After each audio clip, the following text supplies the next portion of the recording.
Shalom, salam di dalam damai sejahtera Tuhan Yesus Kristus.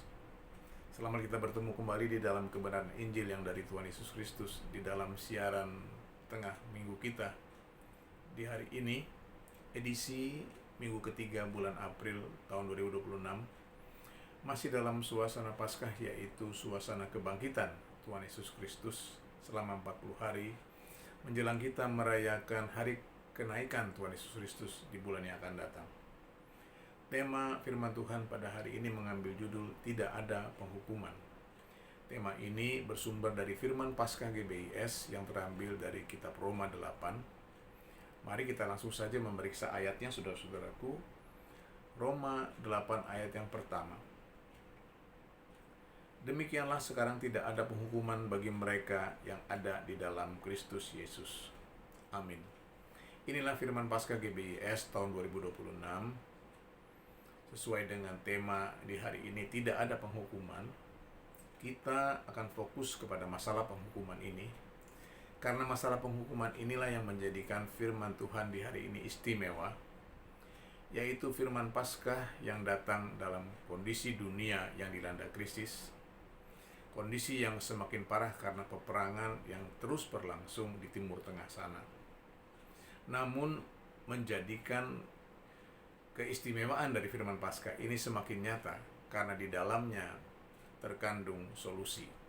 Saya bacakan sekali lagi, saudara-saudaraku.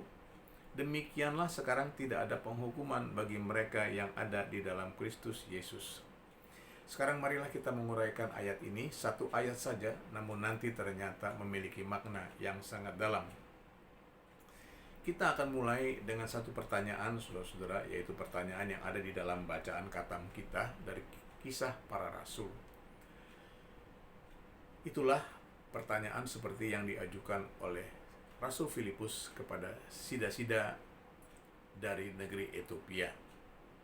Saudara-saudaraku yang berbahagia di dalam Injil sepenuh, ketika kita membaca firman Paskah ini, mengertikah kita apa yang kita baca itu? Karena jikalau belum, saudaraku, mungkin ada di antara kita yang mengatakan Belanda masih jauh, penghukuman hari kiamat masih jauh. Memang mungkin masih jauh, saudara-saudaraku. Bahkan perang dunia yang sekarang mulai ramai digunjingkan orang itu pun masih belum akan terjadi sekarang-sekarang ini, karena masih harus menantikan penggenapan tanda-tandanya sesuai dengan yang tertulis dalam kitab Wahyu. Maka apa makna daripada tema kita, tidak ada penghukuman? Hari ini kita mau memaknai kebenaran dari kata penghukuman itu.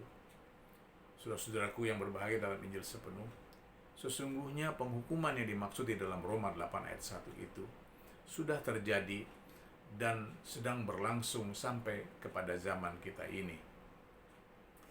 Krisis dan berbagai kesukaran adalah buktinya.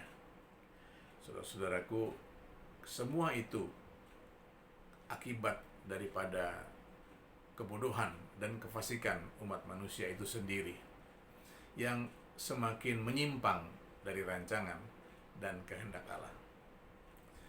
Kefasikan dan kebodohan seperti apa, saudara-saudaraku? Itulah yang tertulis di dalam kitab 1 Petrus.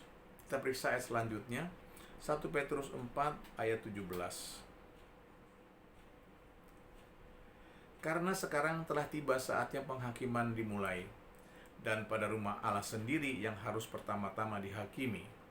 Dan jika penghakiman itu dimulai pada kita, bagaimanakah kesudahannya dengan mereka yang tidak percaya pada Injil Allah? Amin. Saudara-saudaraku yang berbahagia dalam Injil sepenuh, mengacu kepada pengajaran dan peringatan yang ditulis oleh Rasul Petrus ini, nyatalah kepada kita bahwa penghukuman itu sudah terjadi sejak zaman gereja yang mula-mula. Simaklah di sini bahwa Rasul Petrus tidak menulis tentang nubuat atau menyatakan tentang hal-hal yang akan datang. Rasul Petrus menulis, sekarang telah tiba saatnya penghakiman dimulai. Sekarang.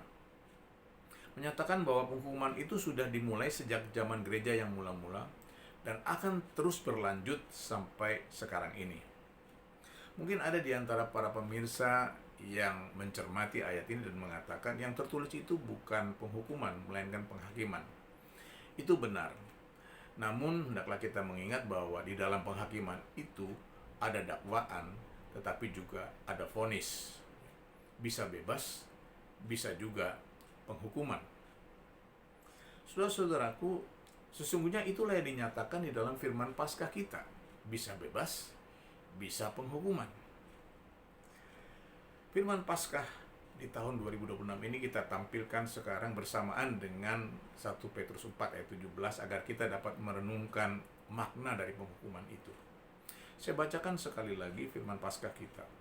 Demikianlah sekarang tidak ada penghukuman bagi mereka yang ada di dalam Kristus Yesus. Perhatikanlah bahwa firman Paskah ini juga berbicara tentang sekarang, waktu sekarang, yaitu ketika kita membaca dan menerima peringatan Injil Allah. Ada solusi untuk luput dari penghukuman itu. Namun sebelum kita sampai kepada solusi, baiklah terlebih dahulu kita lebih dalam lagi menggali tentang makna kebenaran penghukuman. Perhatikanlah saudara-saudaraku bahwa 1 Petrus 4 ayat 17 terdiri dari dua kalimat. Itulah ayat 17a dan ayat 17b.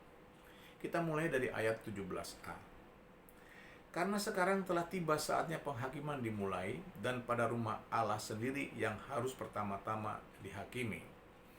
Ayat ini menyatakan seperti tadi sudah disampaikan bahwa penghukuman itu sudah dimulai sejak zaman gereja yang mula-mula.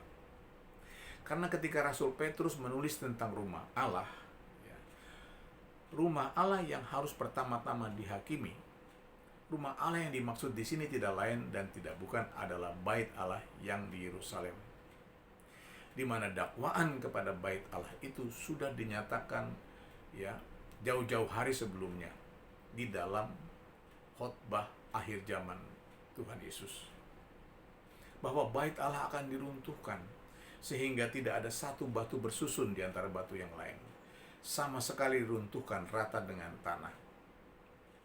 Penghukuman itu digenapi pada tahun 70 Masehi bersama-sama dengan Yerusalem yang juga di bumi hanguskan oleh bala tentara kerajaan Romawi.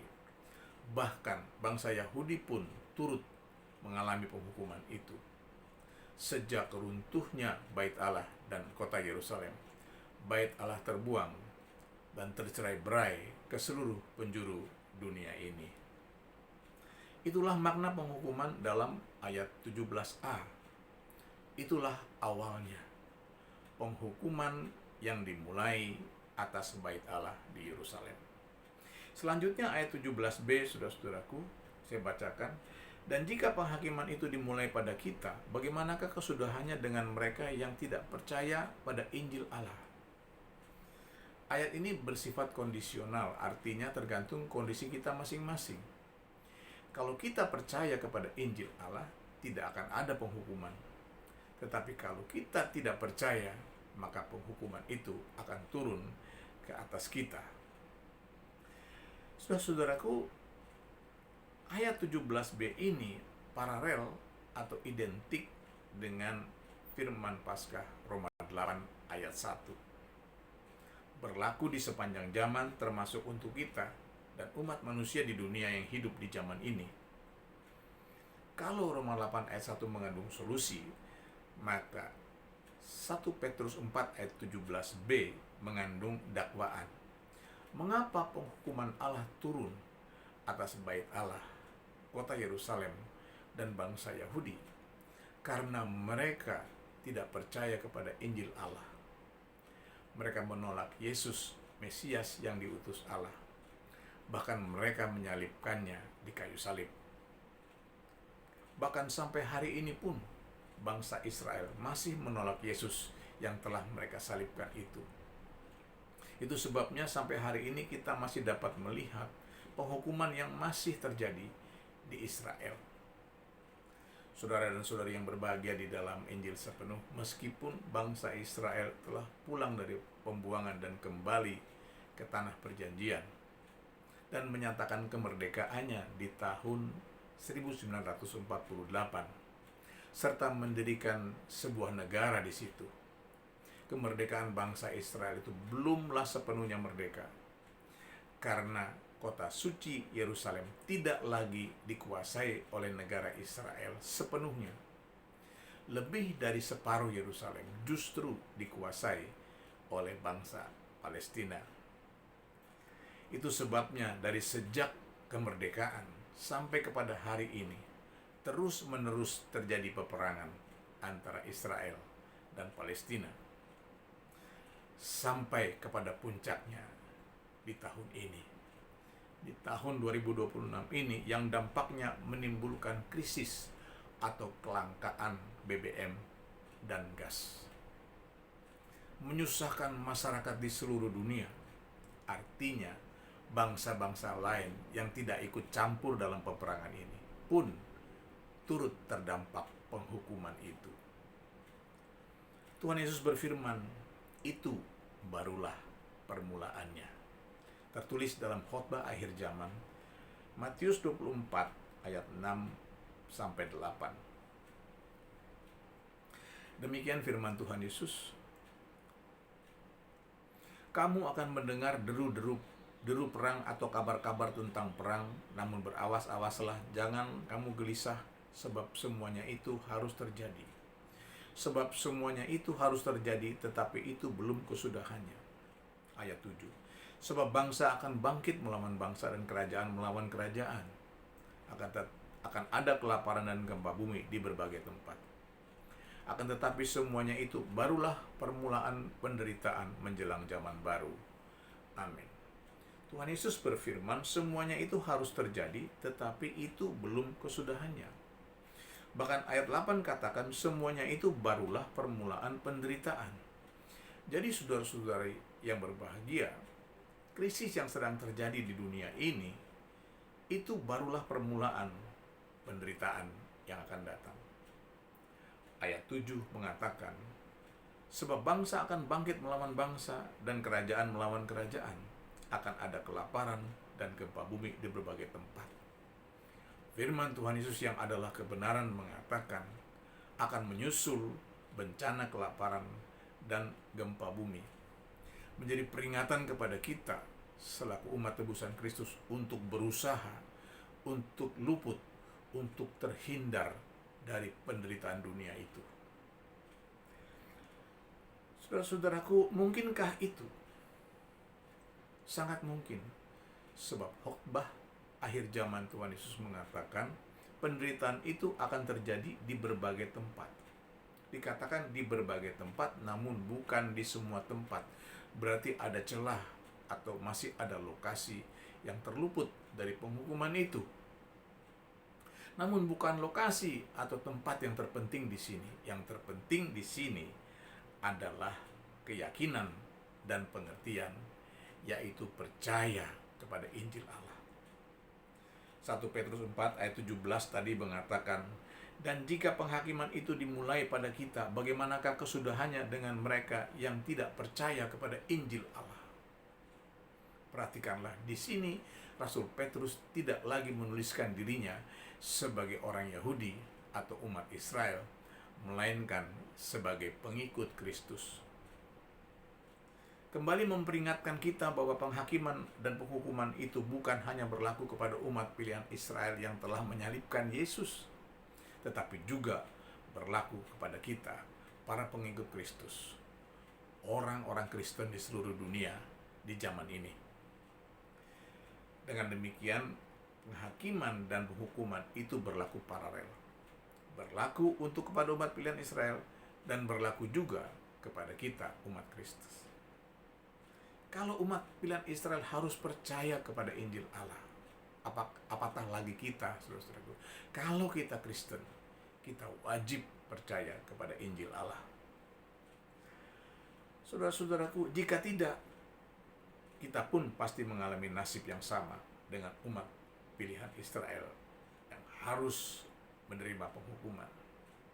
Sesungguhnya itulah yang tertulis, saudara-saudaraku, dalam kitab Wahyu, yaitu surat Tuhan Yesus Kristus kepada ketujuh jemaat, di mana makna daripada ketujuh jemaat ini bukanlah jenis jemaat, bukan hanya jenis jemaat, merek atau denominasi, saudara-saudaraku, tetapi juga melambangkan periode waktu,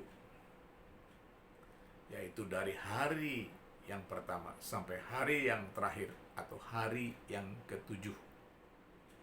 Dari zaman akhir sampai kepada akhir zaman. Dimulai dari jemaat yang mula-mula, saudaraku, yaitu Efesus, dilambangkan dengan Efesus, sampai kepada jemaat akhir zaman yang dilambangkan dengan Laodikia. Saudaraku, kalau Tuhan Yesus berkenan, kita akan membahasnya di dalam ibadah Sabat dan pemuritan di bulan Mei yang akan datang dengan tema, saudara-saudaraku, menilai zaman. Haleluya. Dalam surat Tuhan Yesus kepada ketujuh jemaat, itulah penghakiman kepada gereja dimulai. Di waktu yang sama atau paralel dengan itu, penghakiman umat pilihan Israel juga terjadi. Isinya, kalau jemaat atau gereja-gereja tidak mengerti dan percaya Injil Allah, mereka akan menerima penghukuman. Namun kita bersyukur, saudara-saudaraku, di tahun 2026 ini, di tengah krisis dunia yang semakin tidak menentu ini, datang firman Paskah kepada kita memberi solusi. Saudara-saudaraku yang berbahagia, di dalam kebenaran Injil, firman Paskah yang mengatakan sekarang atau di zaman krisis ini tidak ada penghukuman bagi mereka yang ada di dalam Kristus Yesus. Inilah solusinya. Kita harus terus ada di dalam Kristus Yesus. Nah, saudara-saudaraku, berbicara tentang apakah, saudara-saudaraku, solusi ada di dalam Kristus Yesus. Firman Tuhan Yesus yang paling tepat dipakai untuk dasar kebenaran ialah pengajaran Yesus pokok anggur yang benar. Injil Yohanes pasal 15. Dalam pengajaran Yesus pokok anggur yang benar ada di dalam Kristus Yesus. Artinya menjadi murid-murid Tuhan Yesus Kristus. Kita periksa ayatnya.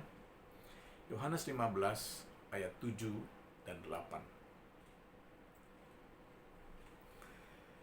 Firman Tuhan Yesus, "Jikalau kamu tinggal di dalam aku dan firman-Ku tinggal di dalam kamu, mintalah apa saja yang kamu kehendaki dan kamu akan menerimanya. Dalam hal inilah Bapa-Ku dipermuliakan, yaitu jika kamu berbuah banyak, dan dengan demikian kamu adalah murid-murid-Ku."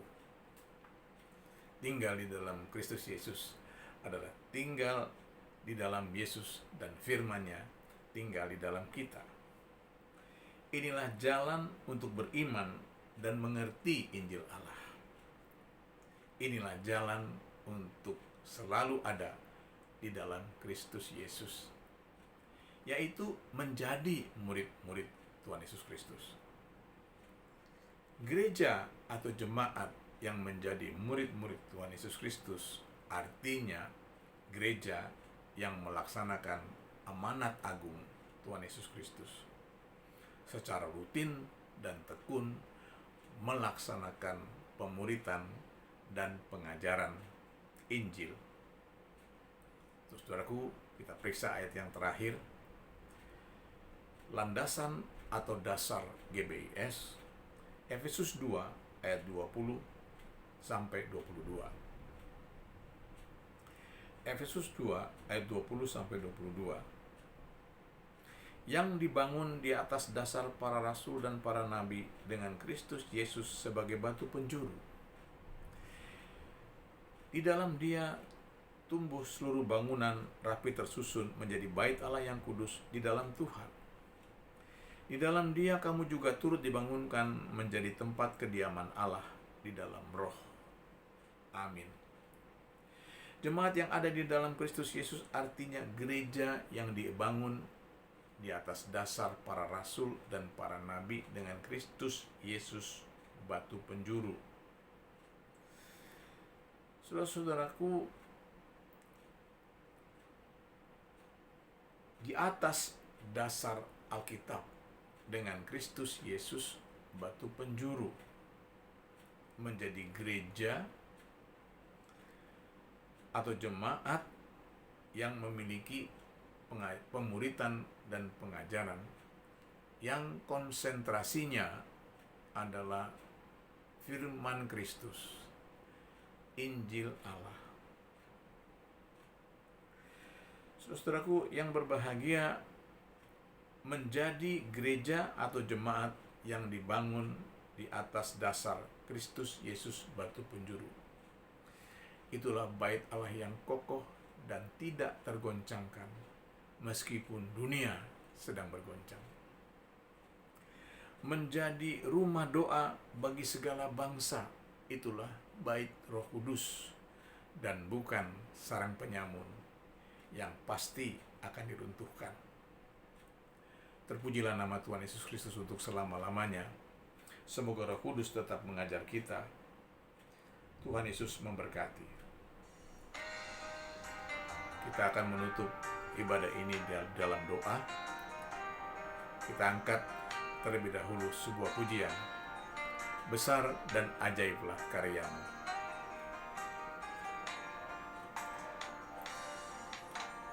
Besar dan ajaiblah karya-Mu, adil dan benarlah jalan-Mu. Raja segala bangsa yang maha kuasa, mulia nama-Mu. Besar dan ajaiblah, besar dan ajaiblah karya-Mu, adil dan benarlah jalan-Mu. Raja segala bangsa yang maha kuasa, mulialah nama-Mu. Layaklah segala bangsa sujud kepadamu, sebab Kau Allah yang kudus, layak disembah. Haleluya.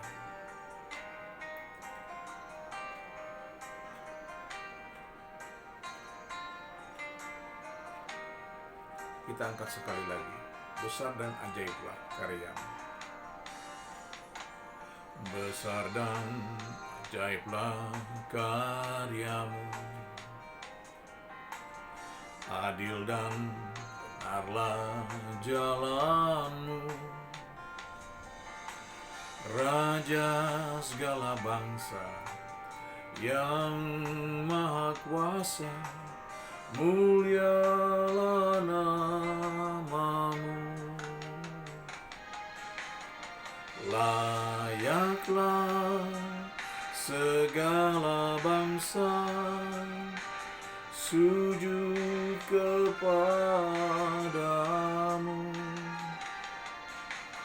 sebab Kau Allah yang kudus, layak disembah. Layaklah segala bangsa sujud kepadamu,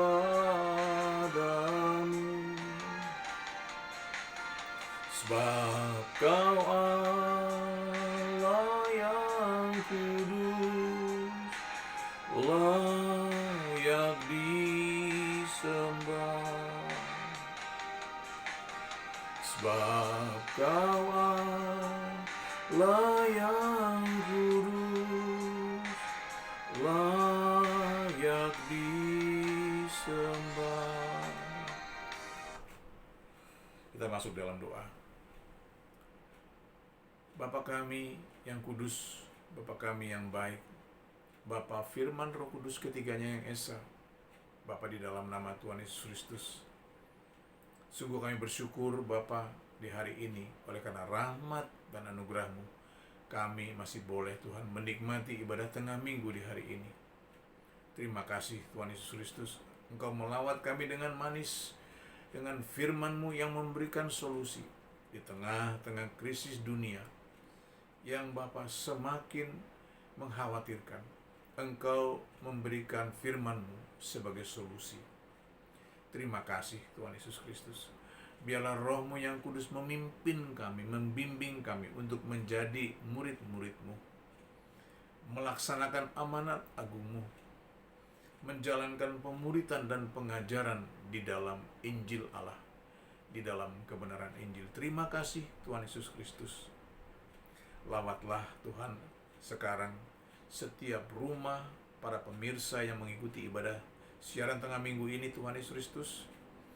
Lawatlah dengan kuasa kasih-Mu yang menerangi seisi rumah itu, sehingga tidak ada satupun anggota keluarga di dalam rumah umat-Mu itu yang tidak mendapatkan kasih karunia-Mu. Dan kami boleh dipersatukan Bapa di dalam surga untuk mengerti, dan Bapa di dalam surga percaya kepada Injil Allah.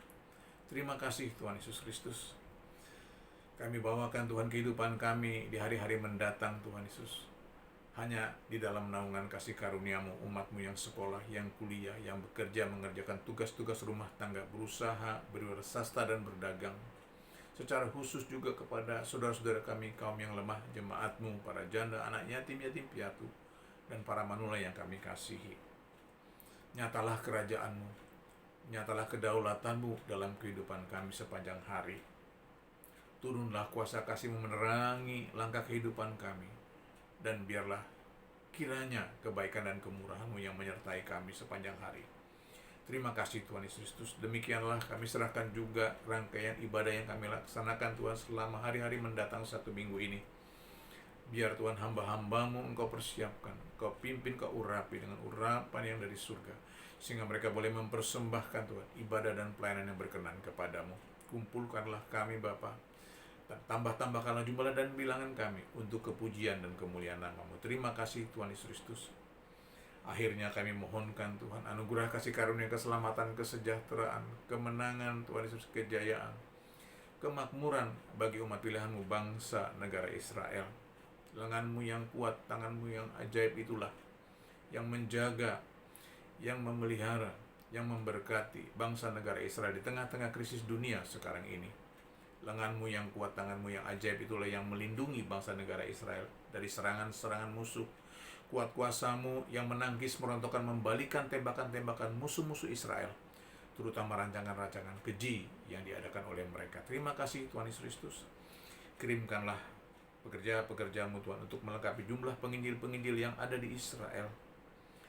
Berkenan Bapa memilih mereka dari kedua suku umat pilihan Bapa sendiri. Urapilah dengan tanda-tanda ajaib di dalam nama Tuhan Yesus Kristus, dan utuslah mereka oleh pimpinan Roh-Mu yang kudus ke seluruh penjuru pelosok wilayah Israel, agar bertambah-tambahlah Tuhan kebesaran, kemuliaan, keagungan, ya Bapa, kejayaan, nama Bapa yang kekal, nama Raja Damai, Raja atas segala raja, nama Tuhan Yesus Kristus di seluruh Israel. Terima kasih Bapa. Tak lupa mohon berkat-Mu bagi kota Yerusalem di hari ini. Lewat lawatan Roh-Mu yang kudus, turunlah damai sejahtera-Mu yang memberkati para penduduk Yerusalem semakin berakar, bertumbuh, berbuah, menerima Yesus Kristus sebagai Tuhan dan Juru Selamat. Jumlahnya lebih banyak dari saat kemarin kami berdoa kepadamu. Juga memberkati dan memuaskan para peziarah yang datang dari seluruh dunia untuk memanggil nama-Mu di Yerusalem. Terima kasih Bapa di surga. Demikianlah kami mohonkan Tuhan, ya Bapa, belas kasihan-Mu untuk bangsa negara kami Indonesia ini.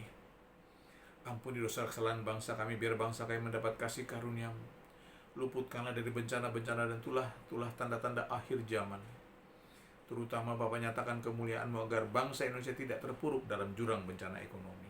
Selamatkanlah oleh kebenaran Injil-Mu. Kirimkanlah pekerja-pekerja-Mu melengkapi jumlah penginjil-penginjil yang sudah ada di Indonesia oleh pimpinan Roh-Mu yang kudus, agar bertambah-tambahlah jumlah dan bilangan saudara-saudara kami sebangsa dan setanah air yang bertobat menerima Yesus Kristus sebagai Tuhan dan Juru Selamat. Jumlahnya lebih banyak dari saat kemarin kami berdoa kepadamu. Lawatlah pemerintahan kami ya Bapa, baik pemerintah eksekutif, legislatif maupun yudikatif. Terangilah dengan kasih kebenaran-Mu. Nyatakanlah Tuhan keperkasaan menaklukkan jiwa dan pikiran para Tuhan pegawai pemerintah, baik pemerintah pusat maupun daerah, dari kedudukan yang tertinggi sampai yang terendah, baik militer maupun sipil Bapa. Agar dengan demikian digagalkanlah mereka dari merancang perkara yang sia-sia. Keserakan, arogansi, nepotisme, oligarki, gila, kekuasaan, dan radikalisme dihancurkanlah di dalam nama Tuhan Yesus Kristus. Terima kasih Bapa di dalam surga. Terima kasih untuk ibadah tengah minggu ini yang kami percaya mendatangkan berkat, keselamatan, pemulihan, pembaruan bagi kami sekalian. Kepadamu kami berdoa dan mengucap syukur hanya Tuhan, berlandaskan nama-Mu. Di dalam nama Yesus, Juru Selamat kami yang hidup di surga sampai selama-lamanya. Dan di dalam nama-Mu Tuhan, kami akan menutup ibadah ini dengan doa yang Kau ajarkan. Bapa kami yang di surga, dikuduskanlah nama-Mu, datanglah kerajaan-Mu, jadilah kehendak-Mu di bumi seperti di surga. Berikanlah kami pada hari ini makanan kami yang secukupnya, dan ampunilah kami akan kesalahan kami, seperti kami juga mengampuni orang yang bersalah kepada kami. Dan janganlah bawa kami ke dalam pencobaan, tetapi lepaskanlah kami daripada yang jahat, karena Engkau yang punya kerajaan dan kuasa dan kemuliaan sampai selama-lamanya. Haleluya. Amin. Shalom.